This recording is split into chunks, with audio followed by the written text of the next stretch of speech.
what we can now focus on after we go through our Rousseau quickly. So any questions? Any questions? Let's deal with questions first and foremost, then we can move on to Rousseau, and then our substantive topic for the day, Taylor's paper. Have you looked at the paper by Taylor, Atomism, and then the one by Miles, Personism, Individual, the Individualism, Communitarianism debate? You saw it briefly in level 100 when we looked at the Rastafarian issue versus this. We're trying to see where community gives way to individuality and stuff like that. So we are going to meet it again, but this time at an in-depth level. We'll cover all. So let's take your questions if you have any. I've asked 3 times. Is there any question you need clarification on? If there aren't any question, then we quickly move to Rousseau. What did you see in Rousseau? Quickly, please. Did anyone of you see anything in Rousseau at all, please?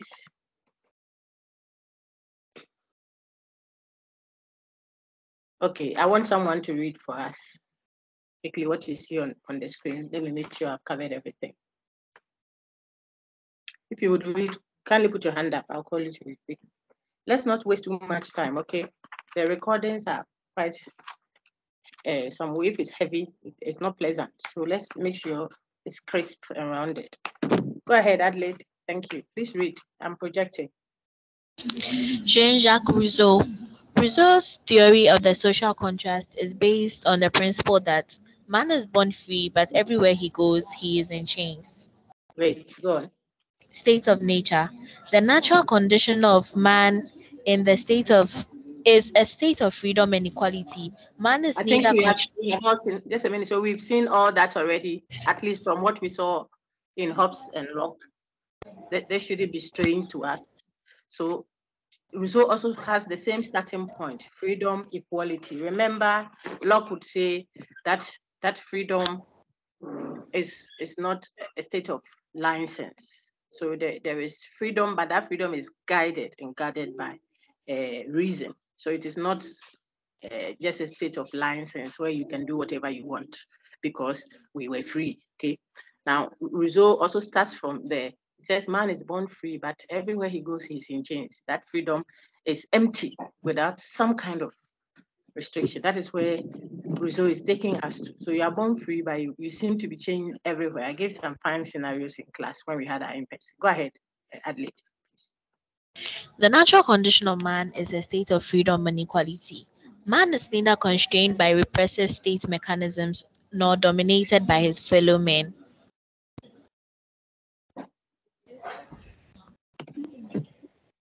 Go ahead, please. The next slide. As population increases, man has new needs. The desire for new needs leads to explorative relationships. Exploitative relationship. And I just need us to see how Rousseau builds his argument to arrive at why there is a contract of a kind between man, the individual, quote and unquote, and the society, the community, the state, the collective. Okay. When we get that, then we'll see what is going on in the individualism, communitarianism debate and how Taylor's reaction, you see, his atomism, which is really a critique he raises against social contract theories, especially like Locke, like Hobbes, like these ones. Okay, so the man is reacting to them and he's labeling them as arguing in an atomistic way. This is Charles Taylor's paper. And so you see the argument Taylor is making, what he finds wrong with the whole thing called social contract. I sent you the PDF. I'll try to project it if it will be helpful to our discussion, but I expect that you would have read. And so some of the things will fall into place. What Taylor means by an instrumentalist view of society, why he criticizes his friends, the social contractarians, that look, you people give an instrumental view of community or communality, but the collective, the society, is not useful only because of what it produces, but communality or community, as he uses, is actually useful for its own sake. Human beings don't have to choose to belong to community. They actually are members of society necessarily. They are naturally members of society. So they are born into it. They don't have to exist as atoms. Then one day they decide that they want to join together and form society. So this is where Charles Taylor's paper is approaching the discussion. And he will keep referencing the social contractarian. So I want you to get the link so that when we leap from social contract and we are discussing society, the individual, the community, you would see where the discussion is going to. And then now I think it will be meaningful when you see the critique raised by Miles in his paper in reaction to the entire debate around individualism and communitarianism. Okay, so this is Rousseau now, after we have seen Hobbes and Locke on what they think the state of nature is, the, apart from the characteristics, the real need for entering into community or belongingness, according to them, what inspires that decision to constitute community. This is the third author now. And then we'll see the reaction from authors who think, look. You make a mistake when you make it look as if human beings started as atoms, distinct from society. They were on their own. Then they decided to come together to form a society. That is a wrong logic, says someone like Charles Taylor. He will critique that. In fact, when we do Rawls's theories of justice, you see his veil of ignorance and stuff like that. All those we got you introduced to level 100. Even that has a certain kind of contractarian philosophy underneath it. So Taylor's critique here will affect that also, that you cannot presume that people make decisions from a place of what? Ignorance, from a veil of ignorance. Which veil would that be? People are already part of society before they even try to detach themselves from societal strings, so to speak, to make a decision. Okay. And so if the starting point is problematic, then you see why the debate seems never to go away. Okay. So that is Taylor's place in the discussions that we are having. And then from there we leap to the next perspectives. Now, I don't want you to miss it. That's why I have said it about 3 times repeatedly. See where we got from Hobbes to Locke and then now to Rousseau. They all assume that there is what? A foundation, which is what? A contract that people have, persons have with what? The state. How we arrive at the need for that based on a certain assumption that, look, we were on our own individually. Then we decided to come together to form society. When we were on our own, we had all these available to us. We had freedom, liberty. We were able to do that which we want, insofar as it led to our self-survival and stuff like that. Then we thought that for the sake of certain higher benefits, we should constitute society by joining together to form a commonwealth, a body politic. This is the philosophical underpinning of the social contract theories, whether from Hobbes, Locke, or Rousseau, even Rawls. It always suggests that they were atomic individuals, human persons living on their own. And then because there was a certain need, they constitute society. And I'm saying that the reaction from communitarian thinkers, the African frame, such as Chechi, the others that you would have met, is to say that no, the starting point is rather community. It is within a communal framework that individuality or the individual can even emerge at all. So before you said that, oh, I want to come and constitute community, you said, no, you have turned it. It's not the egg before the chicken. It's rather the chicken that will give rise to the egg. So before the human person will start asking for his right and entitlement in the state of affairs, in other words, in a community, before you start talking my entitlement, what I have a right to, etc., you would already have been a member of the community. So the starting point cannot be atoms. In other words, individuals detached from communal ties. That cannot be the starting point, says our African thinkers, and then also someone like Taylor. Except that now our African thinkers also, from Miles' perspective, go to the extreme. They are arguing to the point that you can't find any form of individuality if you were to go through the various levels of argumentation. Okay, So we say you are coming to correct something, but the way you correct it, you now make it look as if there is no individual or individuality. Everything is community. I am because we are, since we are, therefore I am, stuff like that. Then someone like Taylor will not necessarily argue for community, as in the community, but would want to say that human persons are communal, relational. So if that would come out well, then Miles's critique against them won't hold. But that doesn't come out. So that is the various entanglement. If you got that, we are done. The rest will be walking through for you to see what the point I have made. So, my dear Adelaide, please read.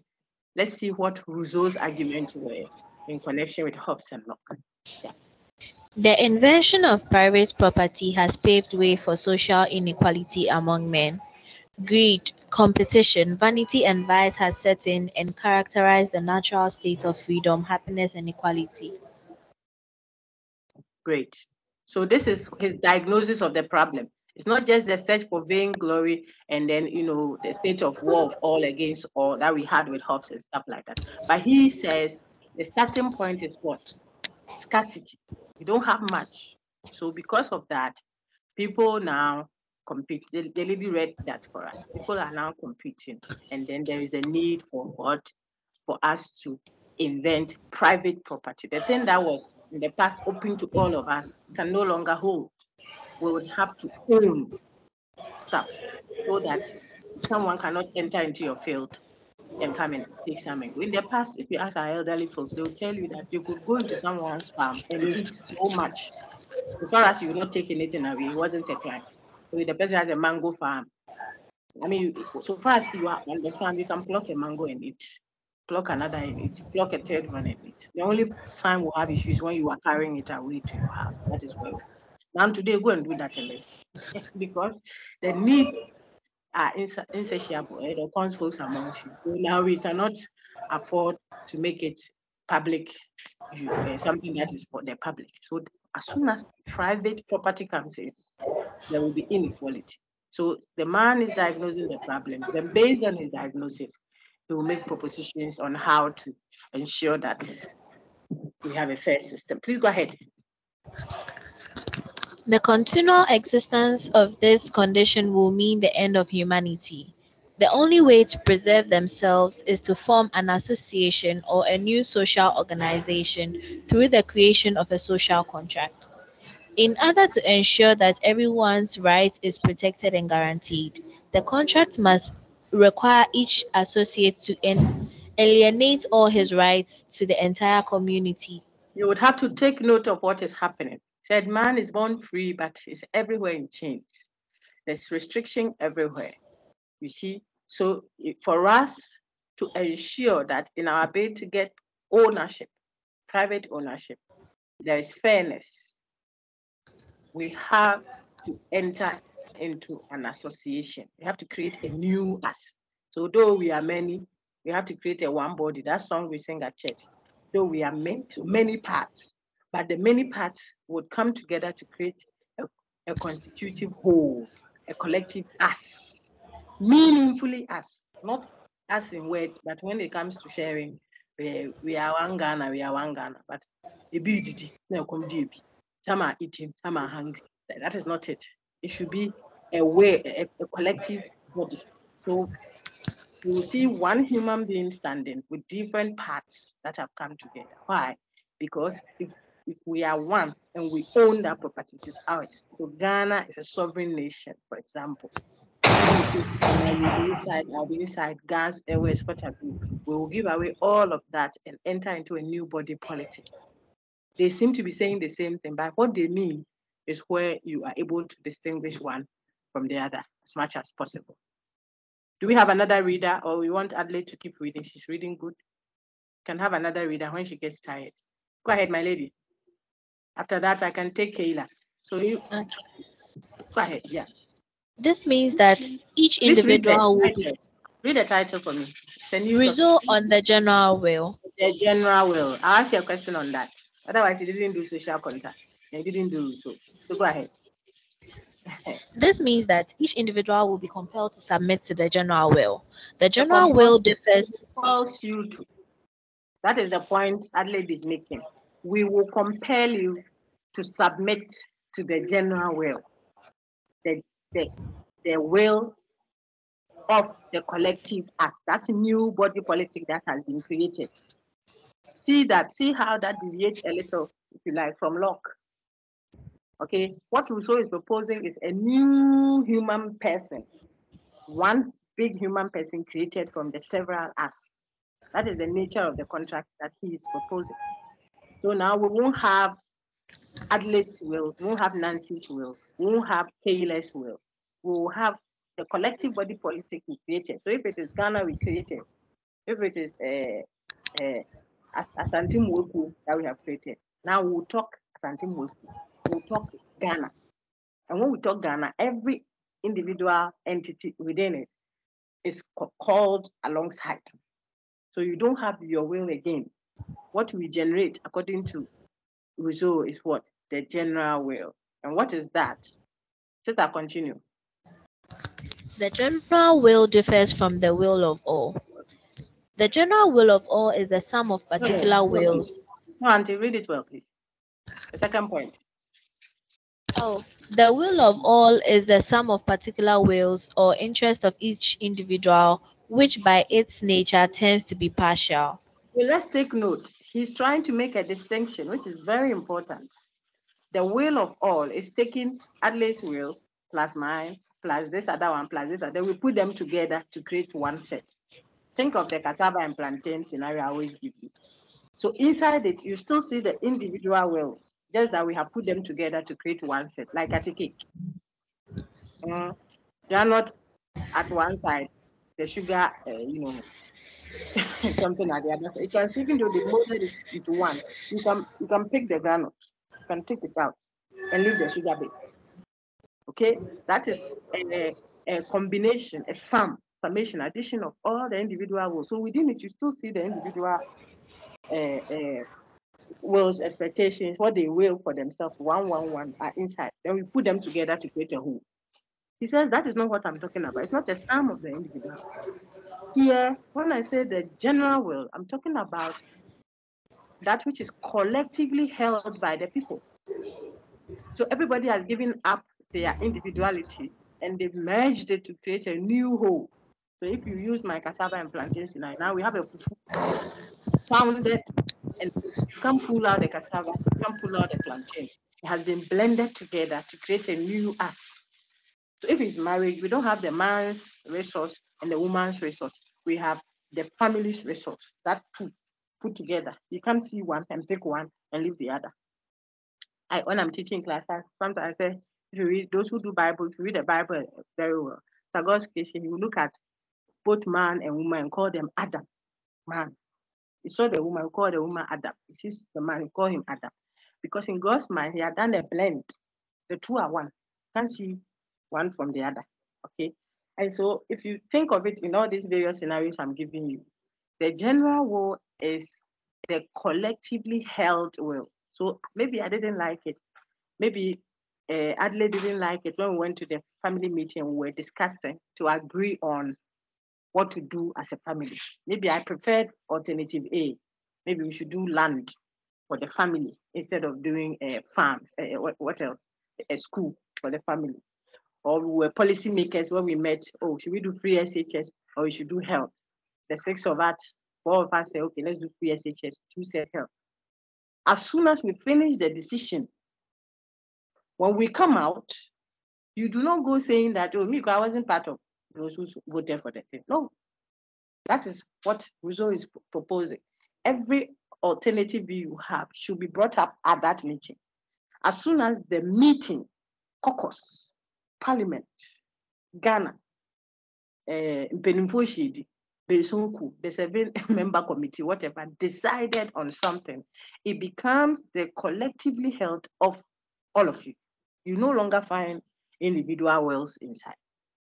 That is why it is important for the people who are making that decision, the state, what you call the state, to identify as one. If they don't identify and see themselves as one body politic, getting the collectively held will be very difficult. So Ghana runs a parliament, runs elections. We finish and we say 50+1. Will that qualify as Rousseau's general will when we are contracting and making a decision. Because if the people still think, me, I didn't choose this one, I'm not part of this one. We were all there. It was just the counting. Majority people made that decision. We were not included. Will that count as a collectively held will of the collective people, which now counts as a common good? These are the questions I will ask you for you to interrogate as a philosophical mind. Okay. So we are saying that don't confuse the will of all with the general will. The general will doesn't have any coloration. There's no color to it. There's no Asante or Ga, ever or not. It's Ghanaian. And you see people who are advocating for a development plan continue to propose that we should have a certain plan that regardless of the party or the government in power, we can all see that this one is for Ghana, that we are all working towards. It's a kind of a general will that we are asking to be placed and put out there so that when you come with a different color whatsoever, you still have that general agenda, which is supposedly Ghanaian. Okay? I don't know if we have it or we ever got it. But that is not the same as the will of all, where you are only summing up with the majority to carry the vote. Or even if it's not a majority decision, as soon as we have that will, we will see within it the anti-advantage, the grand disadvantage, the multiple. That is what you shouldn't confuse. Okay, Adelaide, go ahead. The general will is a collectively held will that aims at the common good or interest that tends to equality. Nature of the social contract.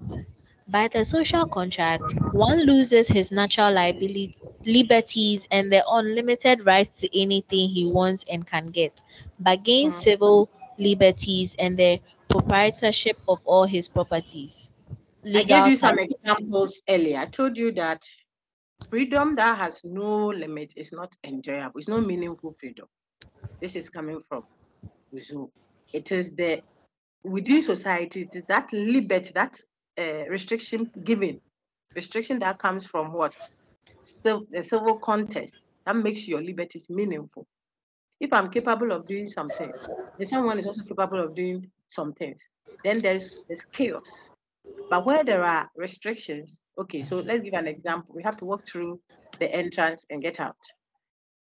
One entrance, 600 of us at the lecture hall. We have to go through those two. When we organize it, one waits for the other to go, then the other comes in. That is better. We are all free to force our way out. But look at what that will create, chaos. But if we have an organizer, okay, those in front move out first, then those next moves out. We all are able to move, but because of the restrictions placed, it helps us, it enhances what we already have. If you understood that simple scenario, and that is what Rousseau is trying to push here. He says we lose what we naturally have unlimited right. We lose it. Everybody could have rushed out, or we all have legs. We can all move and push out. We will lose that freedom to do anything we want. That one we lose it. But we gain a meaningful freedom, which is what? Liberty. Freedom that is restricted. And we get proprietorship. And we are able to what? Own legal rights to the properties that we have. Remember his starting point, property. Property here meaning that which you own, not that which is accessible to all of us, naturally speaking. Finish up, then I'll take it now. Natural liberty is limited only by the strength of the individual. Civil liberty, on the other hand, is limited by the general will and is more stable. Ability. Very good. If I quoted this and asked you to explain why, you should be able to. Taylor, please read what is on the screen now for us, if you are still there. If not, then... Contract. Thank you, Adley. Go ahead, Contract. Taylor. Contract continues. In a civil state, man also acquires moral liberty, which makes him truly a master of himself. Autonomous. Truly. So whoever... Truly, it means that until you are in a civil state, you are not truly master of yourself. Where there are rules and regulations that you choose for yourself, and you let those rules regulate you, that is the sign of what? Autonomy. Where there is no law, there is no sin. Nothing matters. So if there are rules, self-legislated, and then it guides you within our social frame, then man is truly, meaningfully a master of himself. We are going to do Paul Wolf, God willing, next week. You get the point. Autonomy, individual autonomy versus state authority, and the argument the man makes what in defense of anarchism, philosophical anarchism. Get the key things that are being said here. If you are a person of liberty, in other words, you are within a civil state, then you will get the sense of what is right to do and what is not right to do, morality.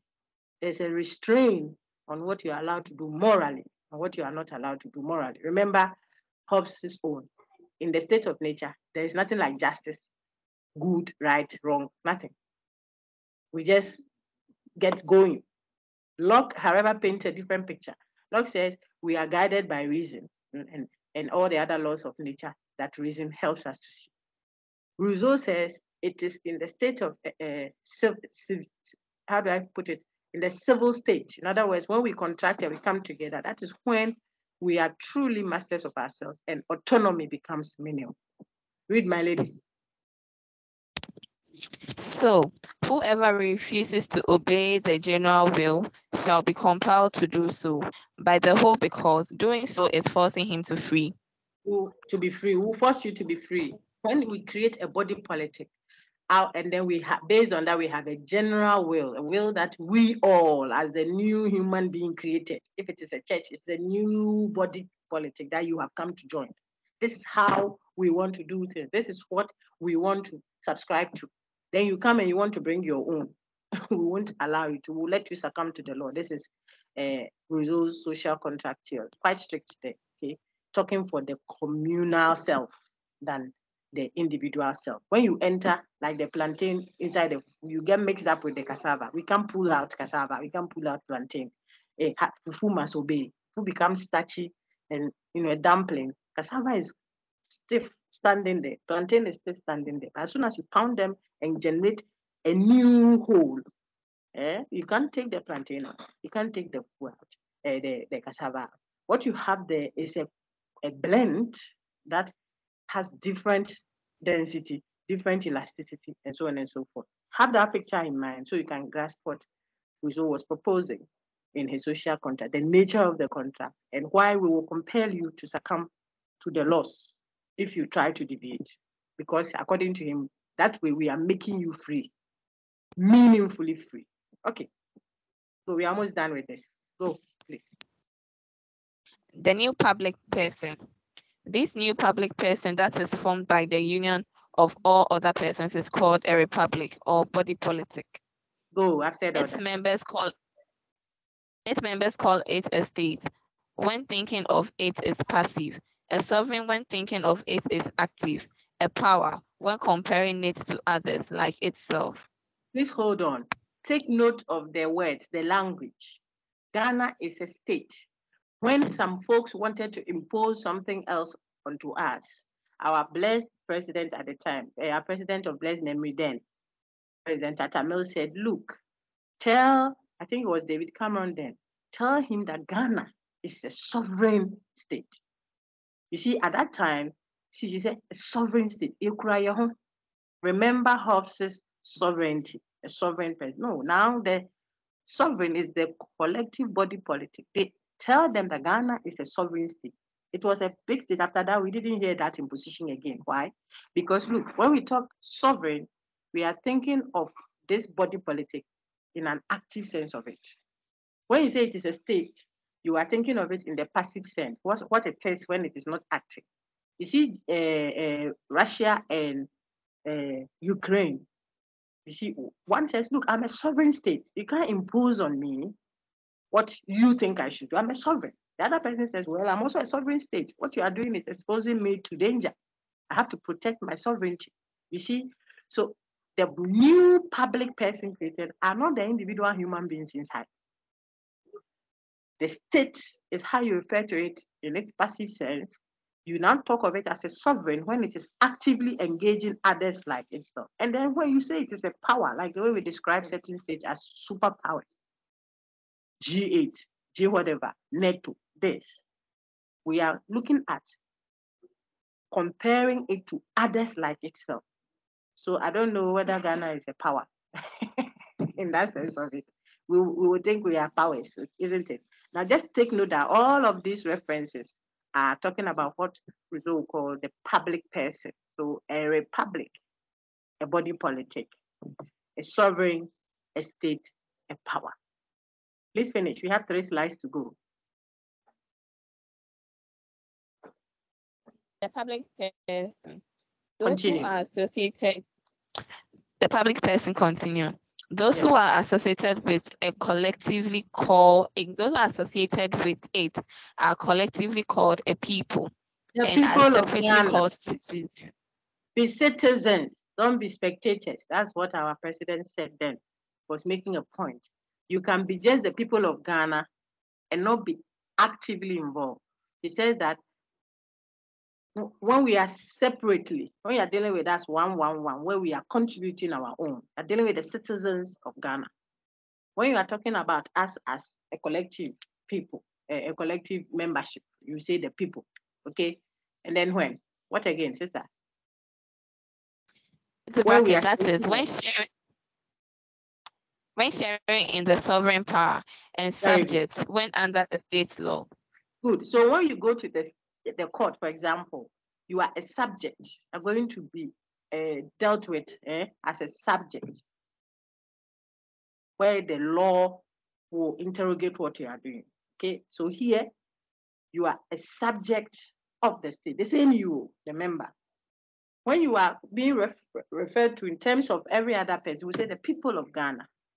When you are sharing in Ghana as a sovereign state's powers, its place actively, you are a citizen.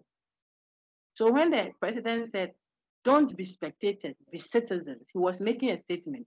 Show that you share in the sovereign power that the collective acts have. Okay, so there is nothing like some few people at the top there in the Hobbesian case who call the shots and are not affected by the rules of the game. You say stand up, you stand. You say sit, you sit. No. Neither is it even like Locke's own. Rousseau proposes that we all become the government and we are all the people, the subject, and we are all the powers, so to speak, and we are all the people, and we are all the citizens, all at once. You see that? He felt that is really what self-rule. That is really government. That's why people think that Hayes gives a better rendition of what we have now, which is what democracy, the rule of the people, by the people, and for the people. The people are ruling themselves. They are the lawyers, and they are the subjects at the same time, if you like. And they are the president, and they are the subject, and at the same time, they are the powers, and they are the sovereign. And you see, so the people become the center of everything. Why? Because we don't have individuals any longer. We have all come together. Somebody is the eyes of the state, somebody is the eyes, the ears, someone is the leg, someone is the fingernail, someone is the heart. And we have become a new body politic, one. So we are all the bosses and we are all the slaves at once. That is what Rousseau is philosophizing about. So when he talks the general will versus the will of all, he wants you to move a step ahead of perhaps what Locke would have meant by saying that what majoritarian rule or what. 2 slides to go. Auntie Reid. What makes government authority legitimate? The original question. According to Rousseau, a civil right is an act of the general will, which is established through consent and must be obeyed by all as per the terms of the contract. Rousseau favors people's sovereignty. The moment people's sovereignty. The moment hold on. Please hold on. So I could say, oh, hold on, my lady. I could say Rousseau favors people's sovereignty. Full stop. In your own view, assess, if you like, the veracity of this in the context of Ghana. Okay. So then it will mean if I ask such a question, for example, I'll be asking you to show how Rousseau's view that what the sovereignty is with the people. I saw the MPP folks voting thing yesterday. You could tell that really, to a certain extent, the people, the grassroots, were sovereign. By the time they finished their vote, they are voting. What do you call their? What is it that? Yeah. Hey, folks, what is that thing that they went to do? National election. That's it. National election. Exactly. Theirs was even not national. You see, it was their constituency, something. National executives, national executives election. How some mighty men had fallen.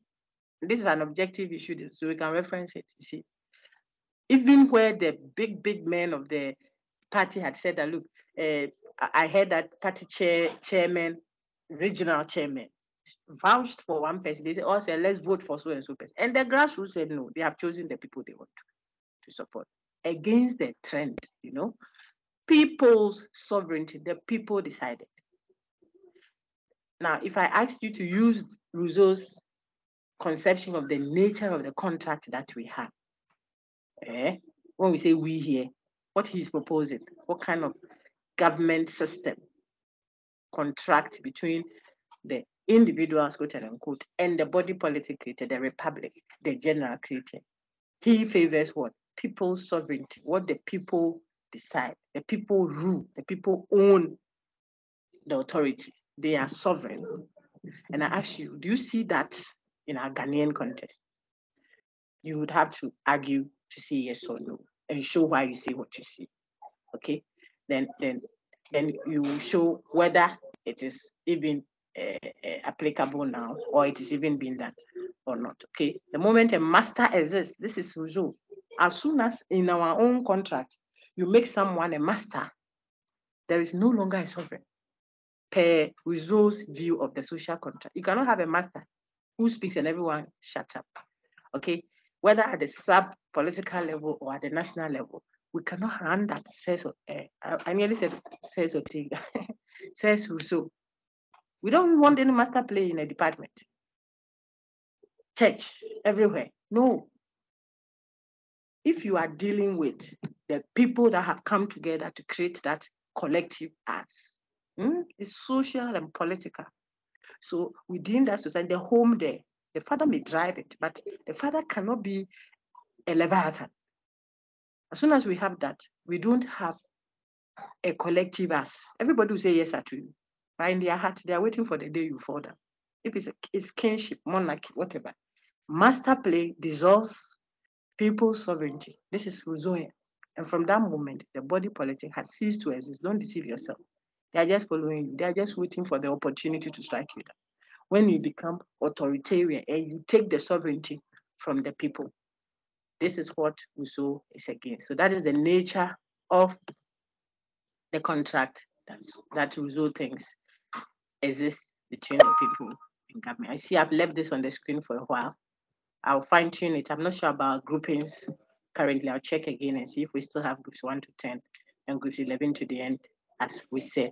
If so, then our next discussions, I'll clarify this because we've had a holiday and stuff like that. So I don't want to see that. I'll clarify this with a message to your emails on whether we are doing the Martin Luther King Jr. Socrates Crypto discussion. Okay. For now, let's move quickly to our atomism. What did you see in the atomism paper? I want feedback from you. If you don't give feedback, we'll end the session. And I'll do that until you're ready. I'll ask you to go and write an assessment on that, on Sakai. And then move on to the next topic. So let's hear you on what you read on the individualism, communitarianism debate. Let's start with Taylor. What did you see in Charles Taylor's reference? Please keep your hand up if you are ready, please.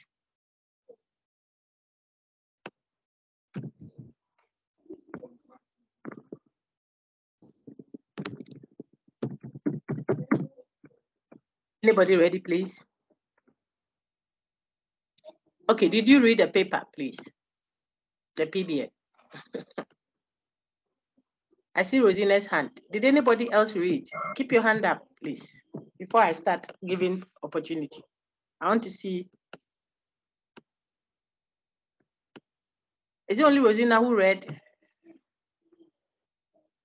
Thank you, George. Keep your hand up. I've seen Eunice, Erica, and Yato's hand. Keep the hands up, please. If you read. At least there are 60 something of us. I don't want to believe that only 3 people read from the 60 something.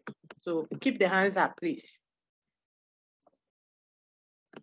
I won't take 3 hands for responses. If there are 3 hands, the class is not prepared. We'll end the session.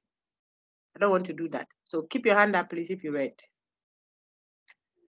4 of you, still not enough.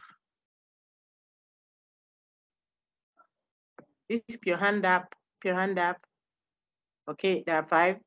We don't have a 10% yet.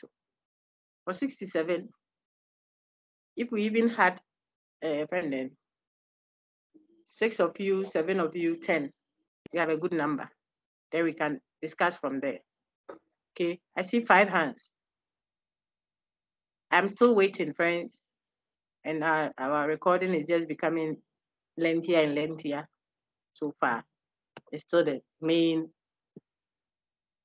Only 5 people read. Rosina Japan, George Frederick, Eunice Erica Yato, Emmanuel Idua, Monu, Isaac Tay. Not good enough. Not good enough. I'm still waiting. Quick, please. I'm not asking for those who understood. I'm asking for those who read.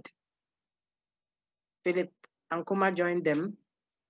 Those are 7 hands. We are still waiting. Joyce Akins, Okwampa, good. I waited for too long. Okwampa, why? You of all people. Okay, so Vanessa, if you could do your full name, it will help. So we have 10 people, and that's a good number. You're engaged. Now let's discuss. Okay. So what did you see? Any one of you? I think Rosina's hand went up first.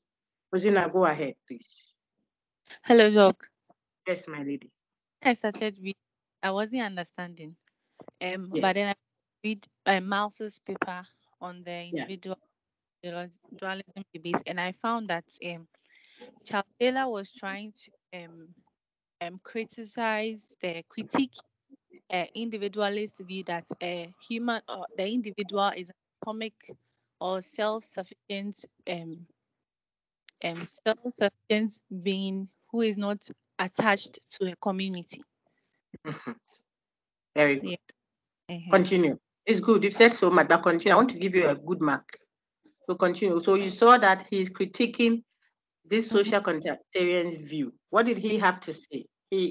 Taylor had to say. Okay. It's a good start. He said that the primacy of right is plausible. It doesn't I don't know how. No problem. No problem. That is a good attempt. So let me help you. Well done. Let another colleague continue. Rosina, well done. At least Rosina tells us that she noticed that Taylor's paper sought to critique. Of course, when she was reading, that's for understanding a paper at first read. You can't get that in philosophy easily. Okay, you would have to read and read it again. That's why it's a philosophical text. But if you see a reaction to it, like she said in the other paper I added, the Miles paper, then it helps you see what Taylor was doing. It helps you see what Jechi, Redu, all the communitarian thinkers you have met since you started doing philosophy. See, in BT, I think before, what is his famous quote? I am because we are, and since we are, therefore I am. I mean, you've seen them over and over again. I don't want to be repetitive. They are seemingly making a case for what? Community and its well-being over and above individuality or the individual. They place the community as what? Primary ontologically and morally. So what the community sees, what the community's welfare is, the need to belong, the question of belonging is placed high and above what? I, me, myself, and I. So that debate is ongoing. And that is what Taylor is trying to make a case for. Taylor is not the Charles Taylor you know in politics. This is Charles Taylor we know in academia, social political thinking, okay, political philosopher, who has written widely. He didn't even set up to make a case for communitarianism per se. He just had a problem with the line of reasoning of what we will call individualism and the extreme form of it. So he's critiquing the individualist thinking and he makes a case that he has labeled. He says the problem he has with them is their atomistic reading of the human person. He feels that these authors are thinking of the human person, look at my language, as if he is what? An atom. An atom is the smallest indivisible part of matter that can exist on its own. He says, no, human persons, human beings are not atoms. So don't think of them as such. If you think of human persons as atoms, then you would be making social contract theories that start on that assumption of what? Human beings being atoms sitting there somewhere. And then one day they decide that, okay, well, let's go and form community so that we can get better treatment. And he says, no, if you make community optional, then it means human persons are able to decide whether they will be members of community or not. And he says, no, you don't decide. It's not optional. Okay, so I've added some flesh to what Rosina said to make your points. Write them down. I see some other hands. Let's take them and hear what they also saw in the text. So I want to take Eric Okwampa. Did your hand go down? After that, I can take Emmanuel Idria. I can take George Frederick, Eunice, etc. So let me take Okwampa now. Okwampa, go ahead. What did you read? Anything you saw, I'll just throw light on it and then we'll move. Okay, let me take. Hello, Go ahead, sir. Go ahead. Yeah.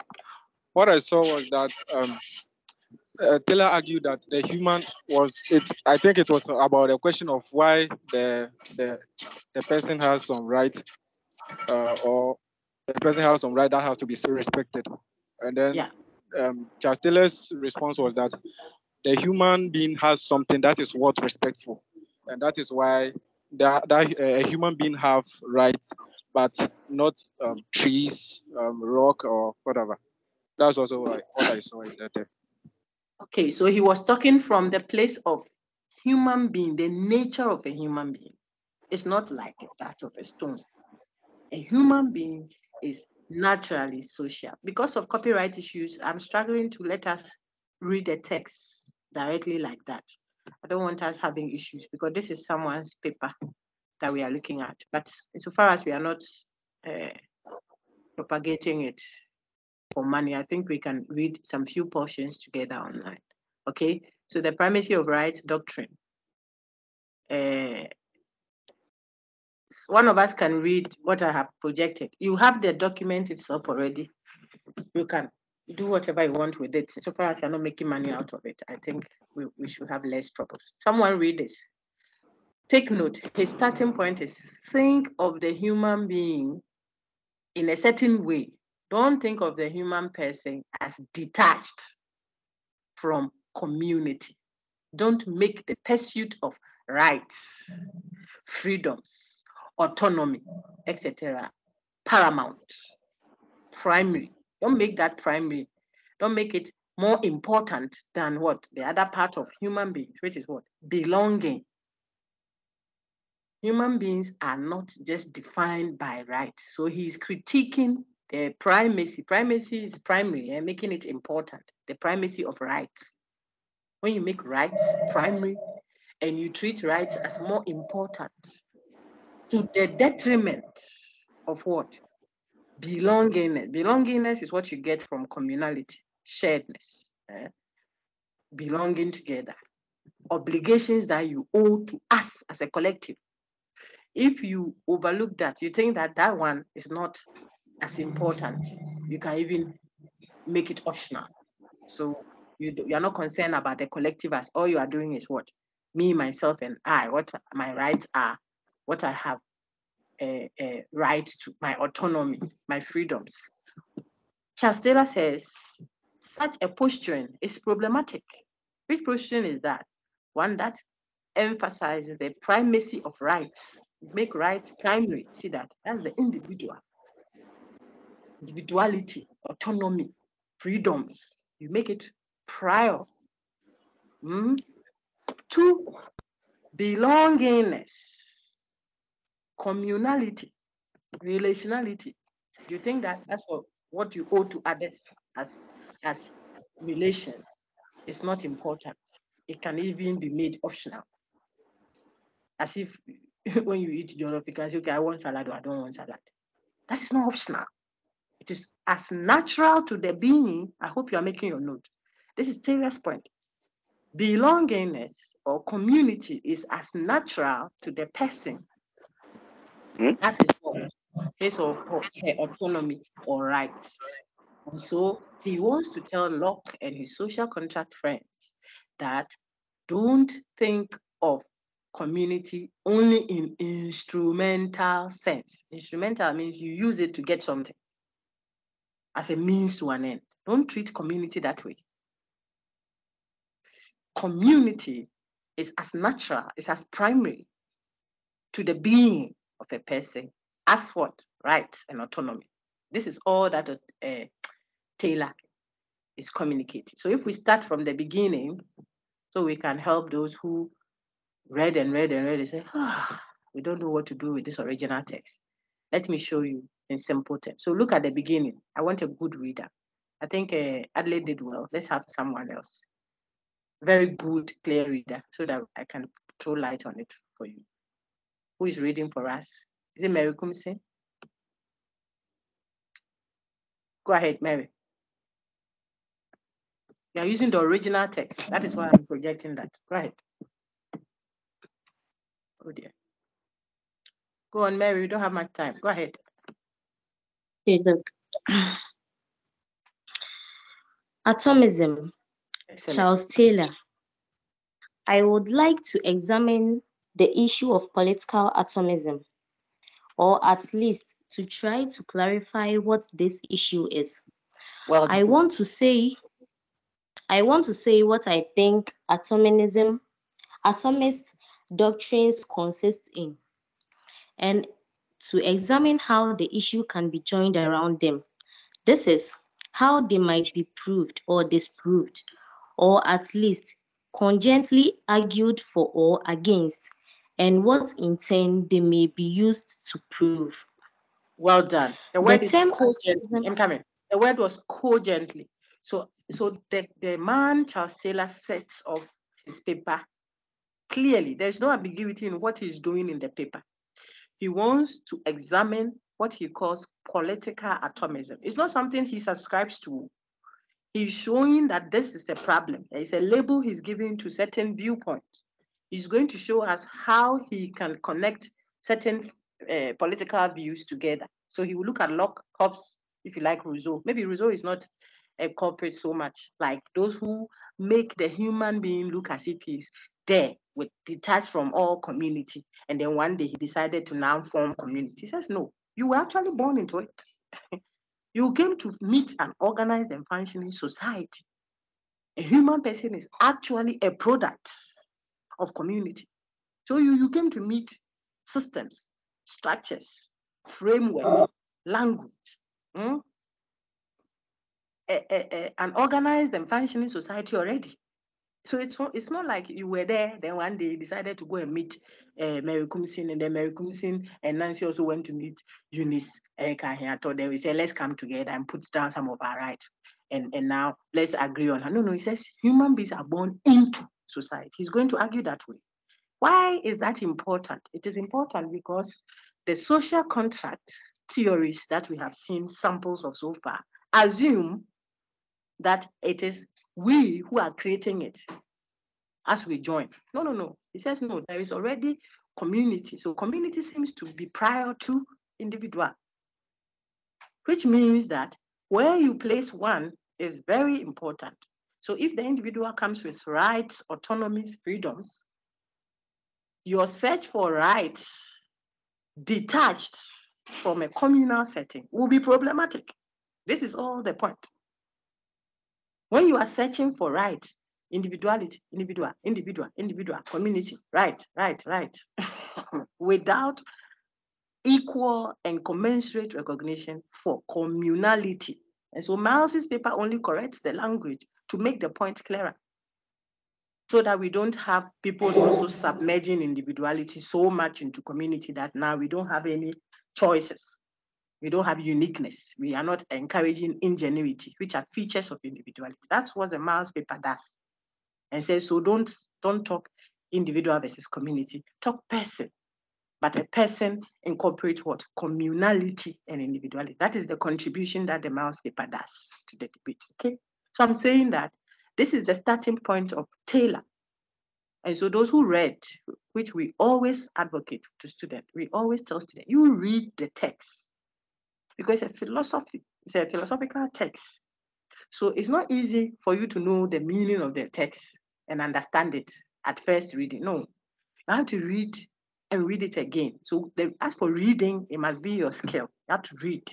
But when we discuss like this, then we help you to get the understanding of what the person is communicating. Then now you can use the understanding to now do your reflection, and then you contribute to the discussion. Okay, so that is how we progress in doing philosophy. So Mary has read the introduction. He says, I will see how the issues are joined around them. So he will look at Hobbes a little, Locke, Taylor, and say, even Rawls, and say that, see, all these people, they think they are saying, even Kant. He says, we'll not use man as a means to an end, and makes all those fine arguments. If you look at it ultimately, they place human persons as what? Prior. Autonomy, right, freedoms seem to stand out for them. That is what they advocate for. As if, this is where Taylor comes in, as if human beings are not necessarily and naturally already tied to community of a kind. So where do you place the community? Its demands for what? Welfare, belongingness, and what have you. Where do you place it in such a contractarian theory? And that is where Taylor would want to say that you can't think of the human person as an atom. Human beings are not atoms. They are naturally something. If you got that, then I will read through, and I hope that you'll settle. Mary, go ahead with the second paragraph. The term atomism is used loosely to characterize the doctrines of social contract theory, which arose in the 17th century, and also successor doctrines which may not have made use of the notion of social contract, but which inherited a vision of society as in some sense constituted by individuals for the fulfillment of ends which were primarily individual. So the same point Certain forms I have repeated over and over again. He says he's basically addressing social contract theory, those who name themselves as for social contract theories clearly, and then also others which came up, other theories which came up, they didn't call themselves social contract theories, but the way they are arguing makes a case of a kind, okay, for social contract. That's why I included Rawls, and if you like, some even think of Kantianism, Kantian views as what? Contractarian in approach. He says he's going to address all of them. That is the point he's making. Go ahead. Certain forms of utilitarianism are successor doctrines in this sense. The term is also applied to contemporary doctrines which hark back to social contract theory, or which try to defend in some sense the priority of the individual and his rights over society, or which presents a purely instrumental view of society. I think that I hope that now some of you can have some clarity with the text and how you fit it into what our discussion so far. And then it can even help you project into what we see ahead. This is what he's going to do. And he tells you, those who give some instrumental view of society, not just that, where they give it a purely instrumental view of society, they think of society only in what? Instrumental terms. Society is beneficial only to the extent that what it gives us benefits the human individual. Now let's use that. Okay, so whatever we argue for, society, community, the state, the collective, is only because of what it does for the person. And here, when I say person, because you have read my paper, then I don't help you clarify the difference. These people argue only for the individual, what they call the individual, who has rights, who has autonomy, who has what freedoms. Remember our discussions. So if I want to change my face, I want to look like a goat. I have the right to. Someone had turned their face to what? A tiger. But my children have a right to their mother. So I have an obligation to be a mother to children, even though I have a right also to be what? To do what I want with my face. So if I go and change my whole system from what I am now to an alternative that I say I have a right to, which denies other members, people that I am relationally obliged to. This is the point when we start putting flesh to it. Their right to a mother. It means I'm pursuing my individual right. I think of community or society only in instrumental terms. When I benefit, then I think of community. And this is what Taylor has a problem with fundamentally. Okay, so he has said that also in the second paragraph. Let's see if we still need to read further. Sister, read the third one too. If it's clear, then we can now start extracting from portions. Of course. Of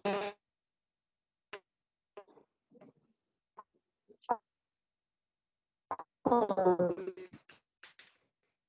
Anything loosely used in political influence with, and one should even leave out of result branded as epithets of condemnation in the battle between different views.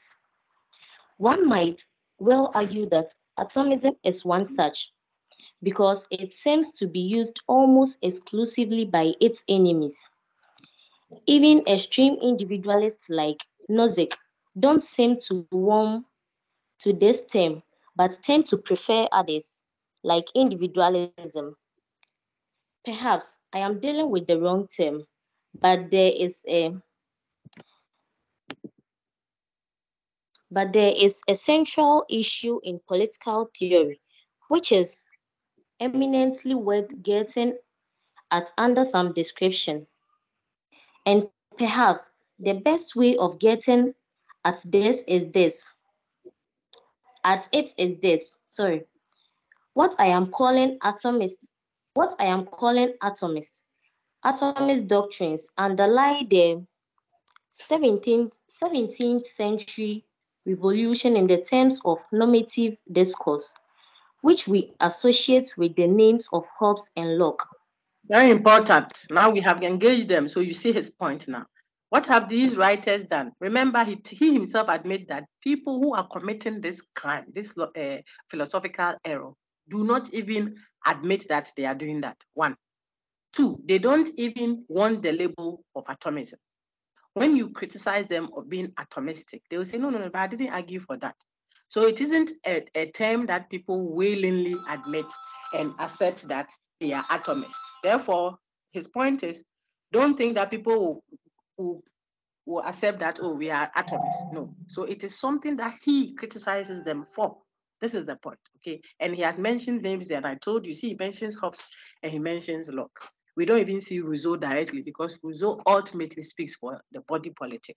But these other two emphasize me, myself, and I, who has decided overnight that due to the problems of the state of nature, I will form a union with other individuals like myself and then contract. And based on the terms of the contract, it is because of something that I want. I, the individual want. It's for that reason that I have joined or come together to form a state. This is where he has a problem. Okay. Mary, when you get tired, someone else can take over. Okay. I think you are reading well. So you can keep reading. But when you get tired, then someone else takes over. Go on, please. Okay. These writers and others who presented social contract views have left us a legacy of political thinking in which the notion of rights plays a central part in the justification of political structures and action. Good, keep going. The central doctrine of this tradition is an affirmation of what we could call the primacy of rights. Primacy of Theories rights, the which importance of rights, the how do I put it? Overly upholding of rights. So take note, he doesn't subscribe to it. One of you said that earlier. He doesn't subscribe to the primacy of rights. He is bringing that label, atomism, primacy of right, to show what is wrong with those theories. He's saying that those people who advocate a certain political doctrine, a certain political thinking, that does what? That makes rights what? Primary. That upholds rights. Not just the upholding of right, that wouldn't have created in the public, but they uphold rights, autonomy, freedoms, to the detriment of what? Communality, belongingness. They don't give the same place to community. They don't give the equal moral standing, equal moral status to what? Belongingness. They think that as for what I owe to others, it is secondary. It is me first, myself, and I. Remember the Lockean views we have looked at, the Hobbesian views. We have engaged them earlier. Okay, that is what we are seeing in society now. It's a social issue now. Me, myself, and I'm rights, autonomy, freedoms. I have a right to this. I have a right to change my body from what it is now to something else. I have a right to be this. I have a right to hold my hair this way. You remember the Rastafarian debate we had in level 100? We were in level 100 then. When they were going to Achimota School, and the school said, we don't take people who have this hair. And then it became a right versus community issue. Okay? Someone has their own daughter or son. I think it was a son, the Kwiapin Polo example. It is her own son. She's standing on social media and she's naked and the son is watching so that they get views. You too, you are in your house, you are worried. She has a right to something, but her right, you see, cannot enter into the freedoms of others. So rights, freedoms, to where does community and its welfare and its well-being give room for individuality? That is where we are. It's the same debate. So when you get social contract, don't think too abstract. This is where we are, okay? The question is, can we talk of rights, says Charles Taylor, without a commensurate and equal moral grounding, recognition for belongingness? Taylor says, if you talk about rights that way, as has been done by these social contract theorists, where we make community and our welfare and our contract what optional, he says you are being atomistic. You are advocating for the primacy of rights without a commensurate regard for what communality, and that is problematic. So this is where he's going. I think when we read 2 or 3 other paragraphs now, the understanding should be there. The rest is for you to read to see his argument. It tells you that even the options that you are basing your rights on were given by something. Were given by community. The demand for rights that you are making will be administered by someone else. So someone's obligation towards you is what you will count as your right. That is why you must also deliver an obligation to someone, which will be a right to that person. The language that forms our conceptions, etc., are all given by social and communal context. Without community, civilization, and epoch, you can't have even the alternatives. This is how he's arguing. It is a natural thing. Your being, that you are even alive as a human being, is the product of a communal setting. Your father and mother must exist within a framework and come together and give birth to you for you to come and grow up and talk right. So you can't talk about right. These are other arguments he makes you see that without community necessarily. And so he thinks that the conceptualization must be right. That is where you can depend on the mouse paper to get flesh to make your point. Okay. Mary, I think you can read this last paragraph and then someone else continues quickly now. Okay. Theories which assert the primacy of rights are those which take as the fundamental, or at least a fundamental principle of their political theory, the ascription of certain rights to individuals and which deny the same status to a principle of belonging or obligation. That is, a principle which states our obligation as men to belong to or sustain society, or a society of a certain type, or to obey authority, or an authority of a certain type. The same thing that I've said that Mary is reading over. So when you uphold right, respect right, make right primary, primacy of right, see, etc., without giving the same status to the principle of belonging, or obligation or what? Sustaining society or making sure that there is a certain authority. In other words, there has to be an equal recognition for what you are entitled to and also what you must give to others, your obligation to others. So you have a right to something because others have an obligation to you. And you must be obligated to others so they can also enjoy their rights. So you cannot be talking rights without a commensurate recognition of what? Obligation and belongingness. I think you still have something there. So let's finish that. Primacy of rights theories, in other words, accept a principle ascribing rights to men as binding unconditionally, binding, that is, on men as such, but they do not accept as similarly unconditional a principle of belonging or obligation. Rather, our obligation to belong to or sustain a society or to obey its authorities is seen as derivative, Excellent. as laid on us conditionally, through our consent or through its being to our advantage. You can remember all of these lines in Locke. You can see it in Hobbes, etc. That the contract is based on consent. So if I agree to it, then I join. If you don't meet my obligations, then I am able to unjoin that contract. If I, as for my autonomies and my rights, they are obligatory. They must be met. But as for my, what I must do to sustain the contract, that one I will check. I'll look at it and see. Really? Imagine a marriage like that. How long will it last? What you are entitled to, you are taking. What you must also give to make the thing work, if that one you give, I'll consider. I'll think about it. Might be in No. This is what Taylor thinks is wrong with the philosophy behind contractarianism, if it is not projected well. So you will see why Socrates, for example, in the Crito that we'll do later, will not run away from the law. Even when he could see that the law had been interpreted wrongly or applied wrongly to him, he said, no, it's okay. If I run away from it, I have enjoyed benefits from this same law. When it's problematic, the marriage that you want to run away from, when the oil, when the goodies were coming, you enjoyed it. Now, when there are little hiccups, you are running away. Who should bear it? It's the same thing. You want to make it better, so you sustain it. People are running away from their state, Ghana, and going somewhere for greener pastures. But before you knew how to do nursing or you knew how to do whichever profession that you have now, that you are now running away somewhere to go and look for greener pastures. Something sustained it to now. Stay here and do it well. Make it better.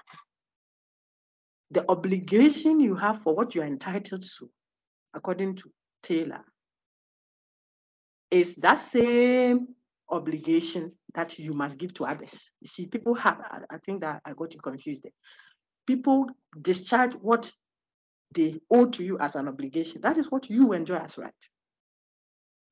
And so don't make it a matter of consent, a matter of if it is to my advantage, a matter of, well, I decide. After all, it is my choice, whether my face is this or that, whether I want to do this or that. The point is, if you do that, you break down the very fabric of society that nurtures your right. Now I'm speaking the Taylor for. I wanted you to find those words. You break the fabric down. If you break it down, there won't be any society to sustain those rights that you lay claim to. So give both what? Equal recognition. This is the point that Taylor is making. Thank you so much, Mary Kumsin. I think you read well. This is a very King James Version kind of paper. And so if you get someone reading the way she did, then she has done well. Take note of conditional, unconditional, which may mislead. And then he emphasizes, he says, I'm not talking about conditional as in this or that. So you read that to get the thrust of the matter.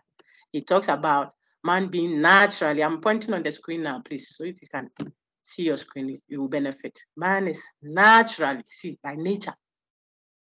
You are by nature, look at in primacy of right theories, the notion is that simply by nature we are under no obligation to belong whatever. That is not true. He thinks that we are naturally social beings. So he will start from there and says that, look, the paradigm of primacy of right theories is plainly that of Locke. They are the people who argue that way. All these are still stating the problem. Then he'll come and tell you, man naturally is a social being. You take from Aristotle, and we see that mostly on my screen now. See the page 32, numbered page 3 on yours. See, how can we formulate this view, the view that he proposes? Okay, he says perhaps the best way is to borrow the terms of the opposed thesis, those who do not support primacy of right thesis, which is what he wants to project. And this is where people are tempted to think of Taylor as a communitarian, to the point of thinking of him as you would think of the African communitarian, the strict communitarian views, which also is problematic. Read the Miles paper. It shows you that the two extremes are sick. Either you go extremely atomistic, you are pursuing individuality, individual right, individual this without a commensurate recognition for communality. That's not good. But to also pursue community. Oh, we don't like this woman you have brought home to come and marry. You who don't like that woman. Are you the one going to sleep with her in the morning, wake up and smell her? Remember level 100, I told you that. Are you the one going to smell her mouth in the morning? You can't say we don't like that woman. You and who? I'm the one going to marry. So there should be a place for individuality also. Okay, so that's what the paper does. It balances that for you. Okay, Taylor will use the opposing view, but only to show the point he's making. He's not arguing for communitarianism. So when you call him communitarian, he tells you, I'm not one, I'm a liberal. I am like a driver in the city. If it goes too extreme to the left, I drive it back to the center. If it goes too extreme to the right, I drive it back to the center. What I'm trying to do is to tell everyone that give equal recognition to both what? Individualism and communitarianism. But he doesn't speak that language, so I critique him also. That if you could just correct the language and say individualism and communitarianism, communality, sorry, then it comes out well. If you still talk the individual, the community, we'll have a problem understanding. But then his conceptions are mainly equal to what Miles say. Let's get another reader, read from now Taylor's point that he's making. Please put your hand up so I can call you. If you want to read what is on the screen for us quickly. We want someone else who can read very well. I'm waiting. Quick, please.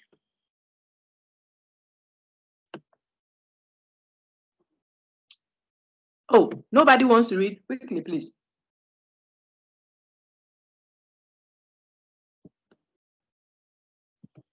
Emmanuel Edia, go ahead. Please read for me.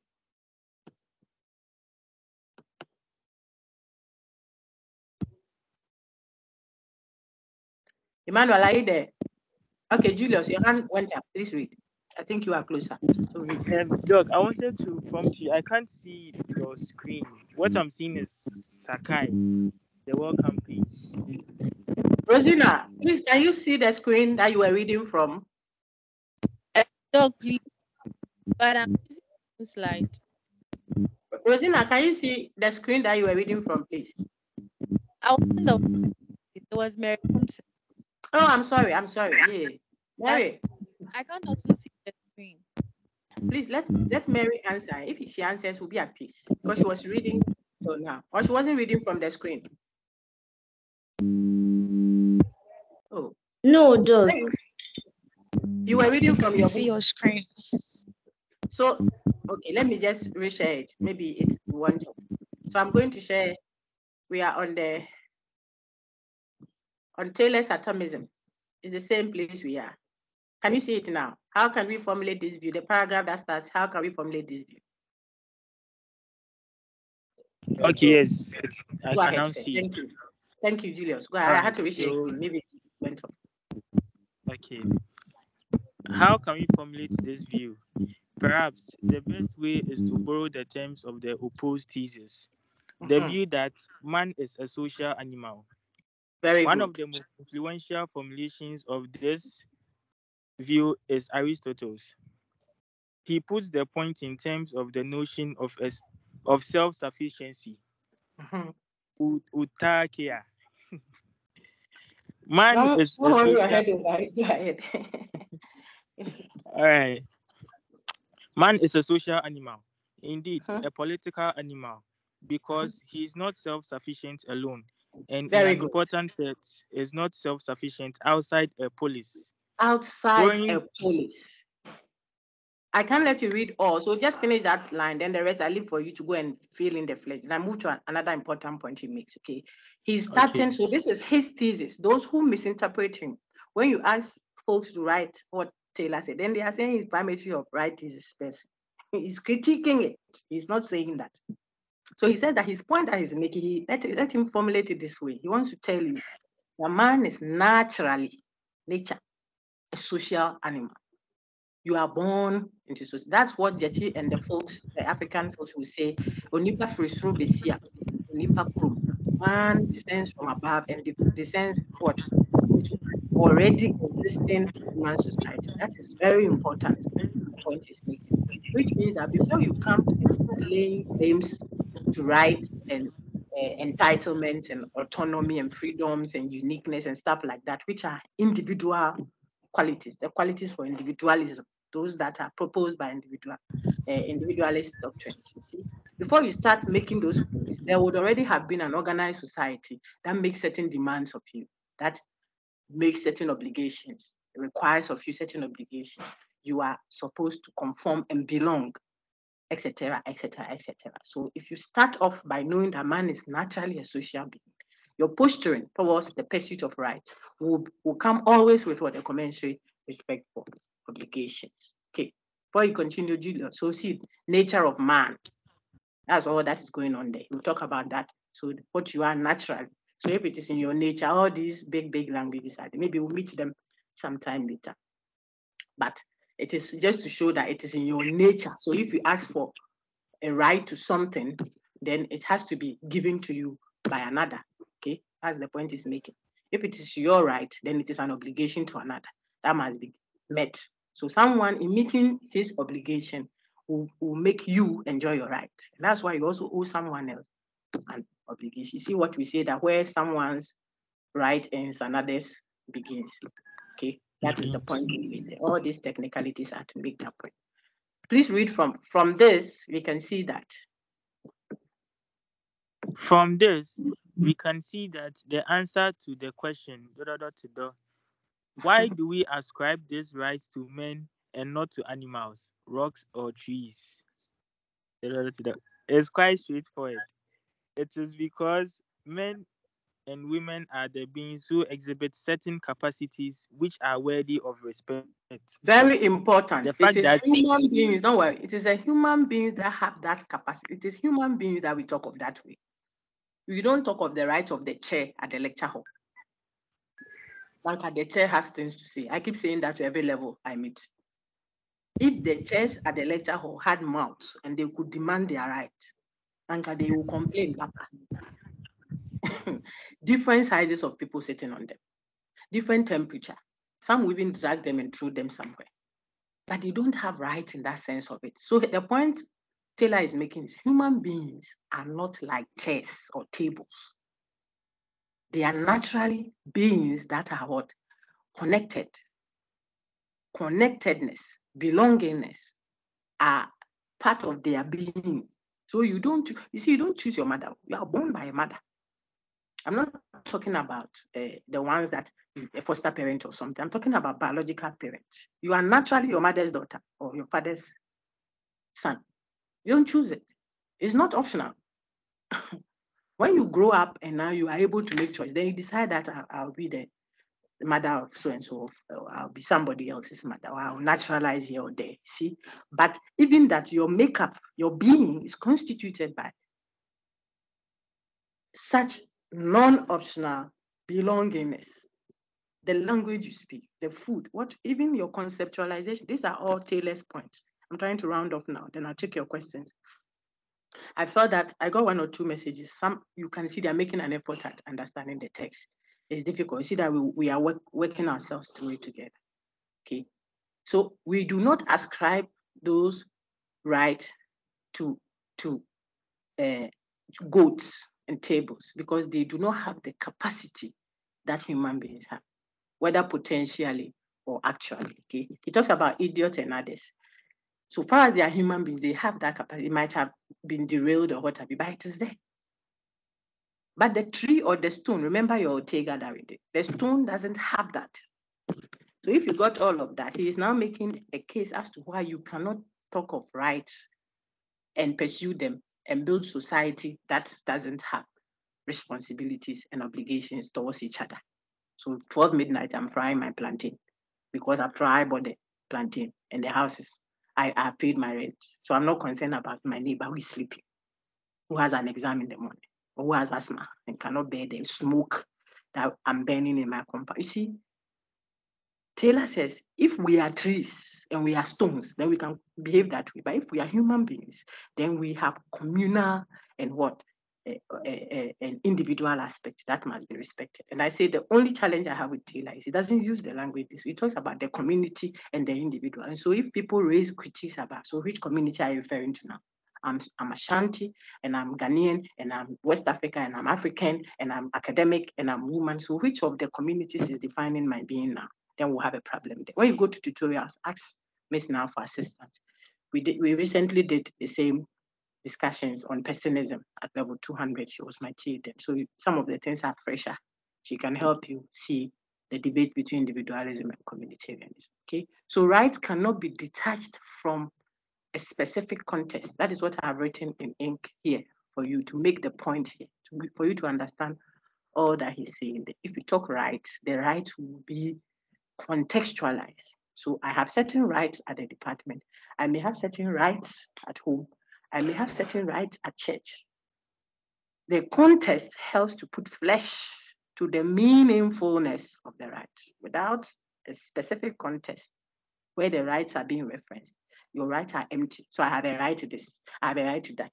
I have a right to this. Go and go use your left hand to address the Utumfo of Ghana and see whether you have a right to express yourself or not. You see, you can't say you have a right to speech, freedom of speech. So you say anything you want to say on air.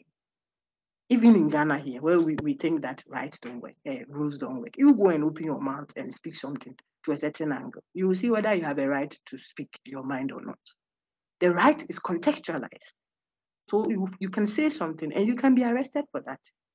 We'll call it treason, for example, my dear friends, okay? So the nature of the subject, human person, is the reason why certain demands can be made of them. And at the same time, certain expectations can be made of them. So there are certain things you have to give them by their nature as human beings. And at the same time, you have to require of them something because of their nature. So you cannot wear what you want to the lecture hall. If you are conscious of your being and others that you have relational obligations to, you can say, I'm feeling hot. So you wear your swimsuit, bikini, and come to lecture with it. Why? I see some on campus sometimes. You're not talking religion. You're talking consciousness of your other colleague who is there to learn. And you're a human being, know what it means when you are seeing certain things, when you are there to concentrate. Imagine the lecture coming, there are 2 meals lecture, and my students include meals. And I say, I'm feeling so hot. So I come and as I start teaching, I remove my shirt and I'm wearing my whatever underneath.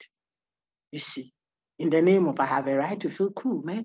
Well, your rights should respect the belongingness. That is the lecture hall. When you get into your bedroom, you can do what you want to do there. That is the point Taylor is trying to make. That don't pursue rights without recognition for what? Belongingness. So what is relevant for our purposes here is that there are some views of, I'm reading now, of the properly human, which give absolutely central importance to the freedom to choose one's own mode of life. Those who hold this ultra-liberal view are cherry about allowing that the assertion of right involves any affirmation about realizing certain potentialities. I don't want us to go. I think that I've made that point. So to be properly human is to have rights, freedom, etc., but also to belong, and therefore owe obligation to others. That's the whole point there. I've written that in ink. Any questions? We are done. If all this is valid, Let me take another reader now. Unless Julius is still there. Julius, read this now. Then if I ask you my IE questions, I'll have my conscience will be clear that we went through the whole text. We did so much on that. If all this is valid, then what? If all this is valid, then the doctrine of the primacy of rights is not as independent as its proponents want to claim from considerations about human nature and the human social condition. For the doctrine could be undermined by arguments which succeed in showing that men were not self-sufficient in the sense of the above argument. That is, they could that they could not develop their characteristically human potentialities outside of society or outside of certain kinds of society. The doctrine would, in this sense, be dependent on an atomist thesis, which affirms this kind of self-sufficiency. Okay, so this is in reaction to an individualist who will say, well, but my argument is not saying that I'm not proposing an atomistic view. I'm just saying that emphasize individuality. His point is, as soon as you stress one side of the right over and above the other, in other words, as soon as you pursue right, and you are advocating for right, even if you don't mention what should be done to community, you have already made a case for what? Primacy of right thesis, which is atomistic. So you may not like the label atomism, but that is what you are doing.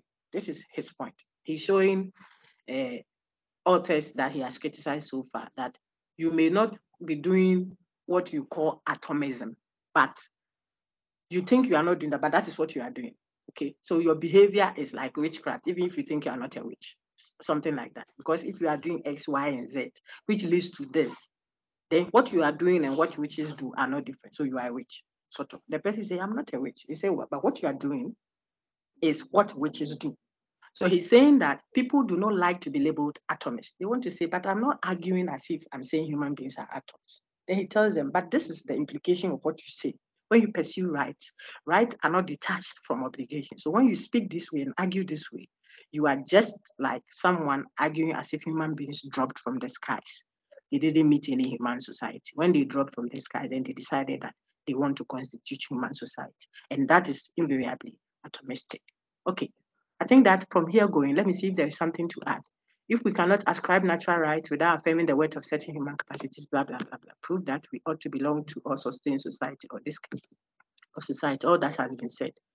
Okay, so here you get an obligation to belong, which is his point to balance the equation. He's not saying, therefore, that ignore rights and freedoms. No, that is what the strict communitarians want to do, which Jechi tries to moderate and proposes his moderate communitarianism in reaction to his folks who are also pursuing community to the extreme before Miles comes in there. Okay, let's move quickly forward.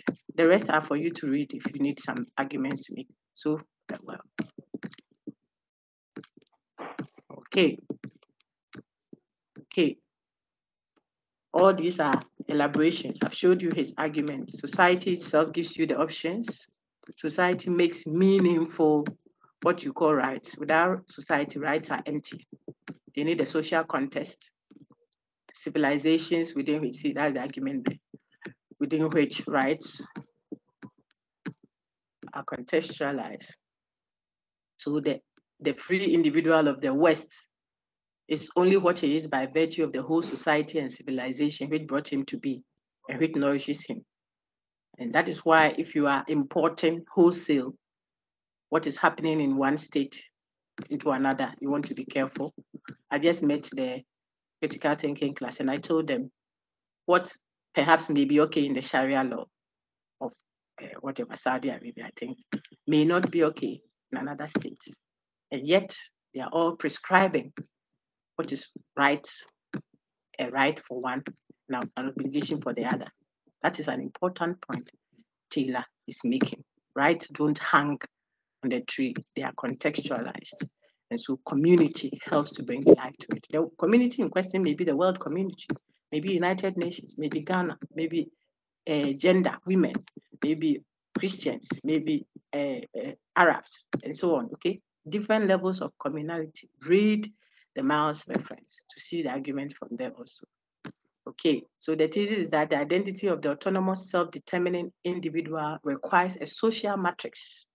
One, for instance, which through a series of practices recognizes the right to autonomous decision and which calls for the individual having a voice in deliberation about public action.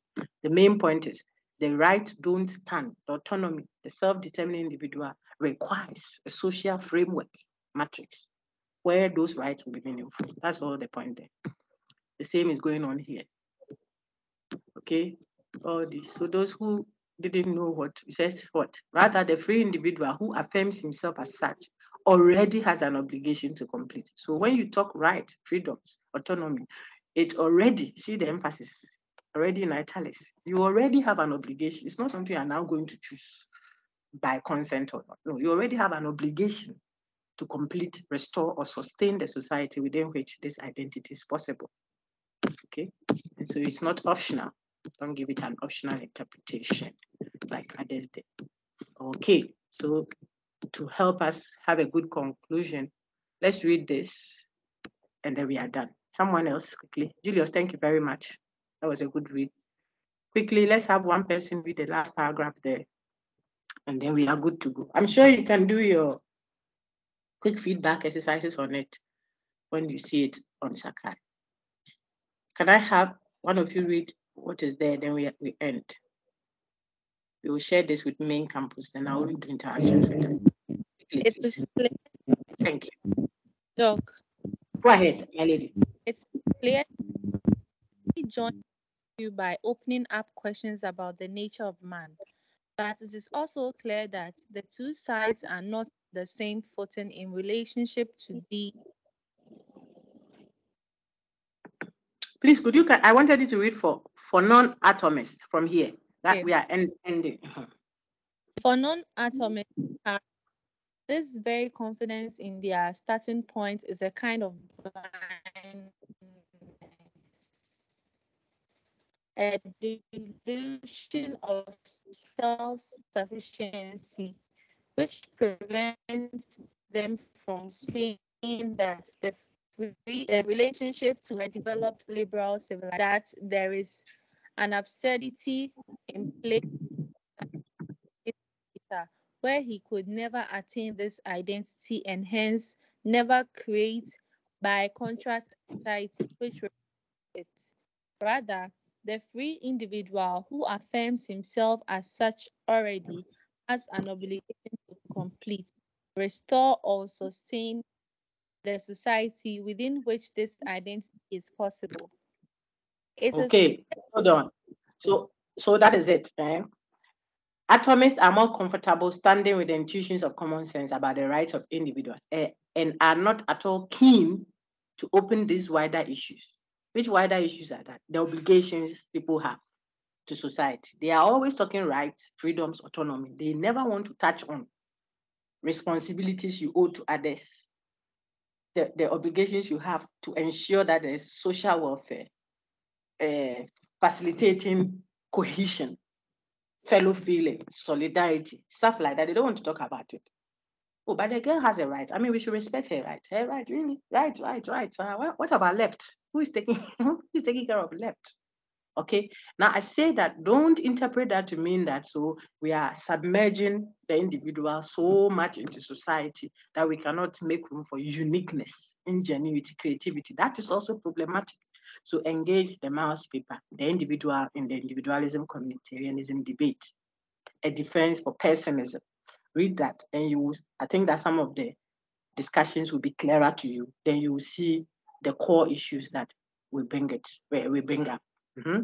So you say, and in this, they derive support in those philosophical traditions which come to us from the 17th century, and we started with the postulation of what? An extensionless subject. Extensionless, it means that it's a subject that has no connections, no ties, no social ties, so to speak. That is how they presented the human being. This is Taylor's diagnosis of the problem, which we set off with his ending on page 22 of 22. So this is the last page. It says the thing starts from the tradition, the philosophical thinking that projected an extensionless subject who is epistemologically a tabula rasa. Remember Locke, tabula rasa means empty slate. So they present the human being as if in the human being's head, there is no knowledge at all. He doesn't have any prior knowledge of the kind of society he's in, etc. He's just an abstract being. That you see that more in Rawls when we do Rawls's veil of ignorance and stuff like that. He says to ensure that you administer justice in a fair manner. Excuse me, you have to think of the human being as veiled. So, I mean, think of a judge going to sit on a case.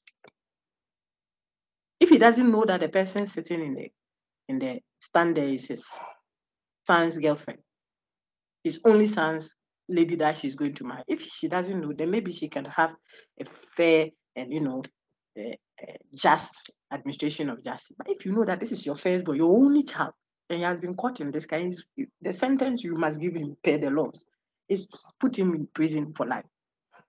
Is that a straightforward matter? It's not easy. So Rawls says for you to be able to ensure that you have administered justice in a fair manner, we have to assume a veil of ignorance. We have to pretend that you did not know. If you didn't know who you were going to mark the script for, how would you mark it? You would mark according to the marking scheme. But well, thank God if that were the situation. But that is not how actual life is. We are not epistemologically a tabula rasa. We know. I mean, if you were coming to, you were my student, and you are my prayer partner. I'm praying that God helps you pass all your exams, and you were my student, and I know that this is whose name? Who was reading? This is Julius, and he's my prayer partner, my son, my firstborn, and you are my student. I know that this is how can I give you F? You see, so we can't administer justice on a false assumption of what? A certain detachment from society. These are the implications. When we do Rawls, it will come out well for you to see. And Taylor is saying these social contract theories, the philosophical traditions that start off that way, make certain assumptions. It assumes that we are extensionless, we have no connection, so we can be just and fair, and we can make sure that we enter into the thing based on what will benefit and stuff like that. We are epistemologically a tabula rasa and politically a presuppositionless bearer of right. All these are not true, says Taylor. If we are dealing with the actual human person, who is a social being by nature, he comes already having ties, obligations. So if you put someone as an MP, and then you say that he should ensure that whatever resources are distributed, if you don't understand that human persons are naturally obligated, you will understand how nepotism and all the isms come up. If the cultural system the person is grouped in accepts, oh, God bless you, then it's fine. But some too, you can't just say God bless you, have to bring a goat. And the person is a chief justice or a justice or something. You see that? So when you interrogate beings, human beings as what? Collectively connected. The person is himself, but also at once her society, her beliefs, her systems, her relational others. Then you are better able to understand the human person and make and prefer systems that curtail the streams that the person can have. That's where we are going to with the discussion. But if you think of the human person as just an individual, then when she comes to your institution and she's a woman, you treat her, you say, well, I want to treat everybody equally. So no maternity leave. Everybody comes to work age and you close at 3. You don't get up when you come. They are working. Meanwhile, the person is pregnant. If you understand that persons have other relational ties, she is not just an individual, but she's a person, then it will help you diagnose, respond to the actualities of human life, rather than this epistemologically tabula rasa, extensionless subject. You are dealing with them as if they are trees, stones sitting in your offices at your lecture hall. You are doing crack. No, they are human beings. It is not an accident that these epistemological and political doctrines are often found in the writings of the same founding figures. Okay, we are ending now. But if this starting point no longer appears to us self-evident, then we have to open up questions about the nature of the subject as a human person, a being called human being. We have to open up what does it mean to be human and the conditions of human agency. When we say the person is making choices, what are the conditions that make choices, rights, freedoms, etc., meaningful? What are the conditions that surround the agency of humanity? We have to open up those discussions. Okay. Among these is the issue about atomism. This is important for any theory of rights, but also for a great deal also elsewhere besides. But the issue about atomism also underlines many of our discussions about obligation and the nature of freedom, as can already be sensed from the above. That is why it is useful, says Taylor, to put it again on our agenda. I did a good analysis of the paper with you, and I think that my conscience is clear. Julius, your hand is up. Julius Owusu, ask your question if you have it. Yes, Doc, please. I want a little clarification. When Charles Taylor's atomism, is he simply trying to say that man is a communitarian but not an individualist? Can it be said in that sense? Let me have someone react, because I think I touched on that several times. So someone who heard me or who has read it and wants to react, would you think of Charles Taylor as a communitarian thinker because he advocates against primacy of rights? Anyone wants to react?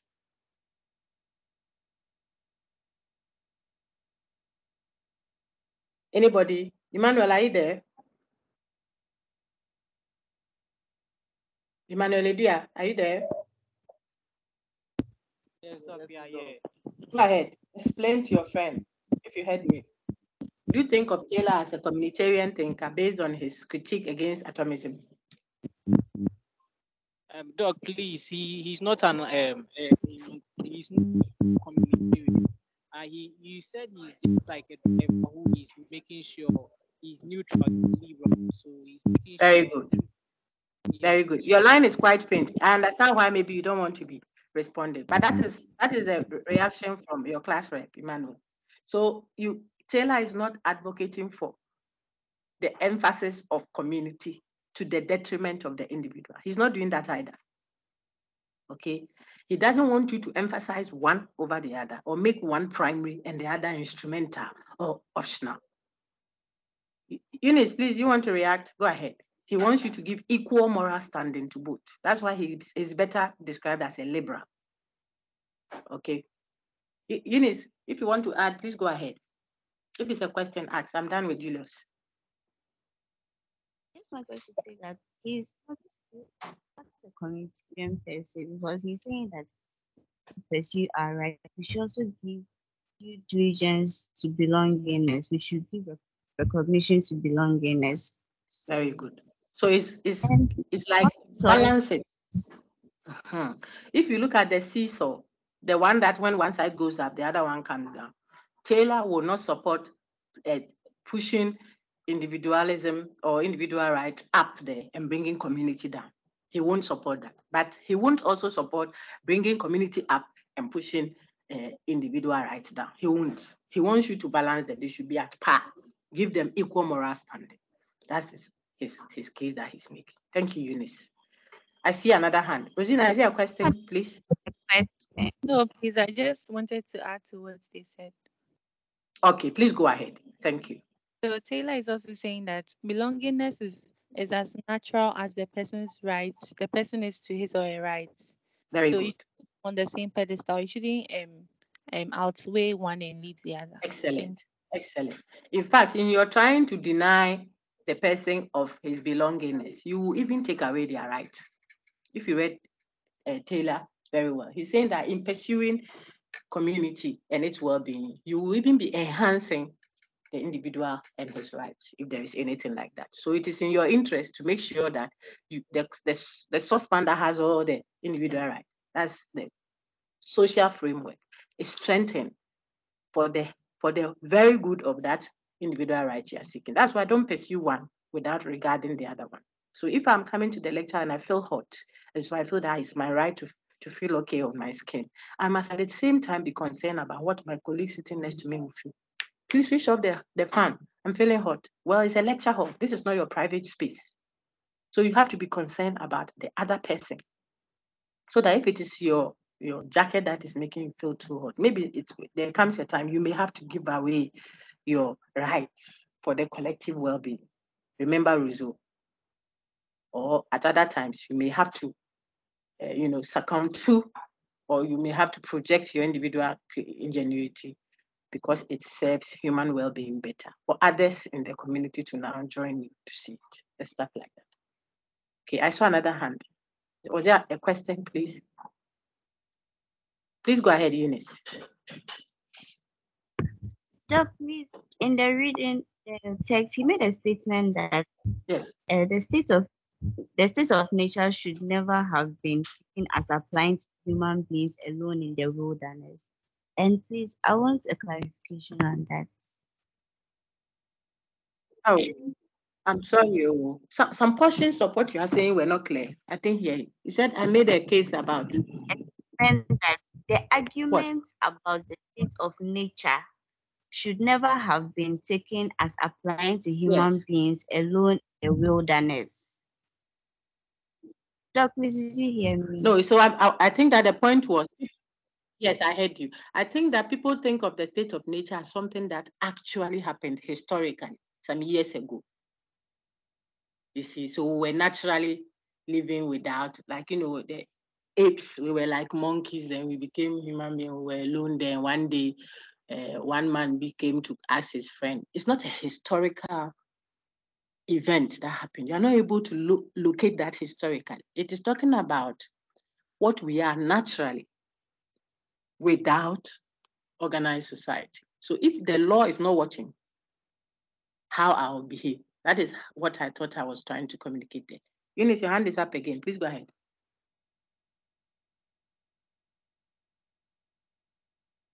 Eunice, your hand went up again. Please go ahead.